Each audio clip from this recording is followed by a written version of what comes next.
তো বন্ধুরা আজি মুই ধান ক্ষেতত আসি এটা কি দেখিনু।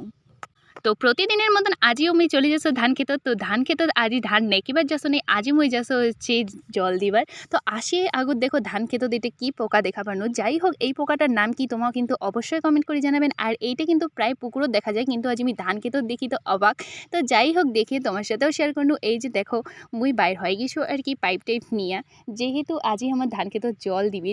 তো আজি হচ্ছে ইয়ার আগতে আমি খালি পাইপ আনি দিছিনু, কিন্তু বিসা বিসি এটা করো নাই। আজি প্রত্যেকটা কাজে মো করে নিবে। দেখো আমার কত দূর থেকে যা জল দেই আর কিরকম করি। আর এটি কিনা দেখো মোর বড় মা বসে বসে জল দিবে দিচ্ছে আগতে আসিয়া, মানে উমার ধান ক্ষেতত এলা দিম মুই হামার ধান ক্ষেতত। তো মোর পাইপ বিছা মানে যতটুকু দরকার অতটুকু মোর পাইপ বিছা কমপ্লিট।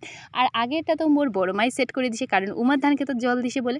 তারপরে আর বাকিটা আর কি মুই সেট করনু, যেহেতু মুই ইয়ার আগতে কোনোদিনও পাইপ সেট করো নাই, খালি এমনি জল দেওয়ার জন্য বসেছিনু, কিন্তু দেখিয়েছিনু। কিন্তু আজই হচ্ছে মোক বড় মা সব কিছু শিখিয়ে দিল যে কীরকম করিয়ে আর কি পাইপ সেট করে দিবার নাকি। তো ফাইনালি আর কি মোর পাইপ সেট করা কমপ্লিট, এই যে দেখো। আর এলা আমার জল দেওয়াও শুরু হয়ে গেছে। তো এই জল দেওয়া হবে এলা প্রায় 2-3 ঘন্টা ধরিয়া। আর আমাক প্রায় 500 মিটার দূর থেকে গাইজ জল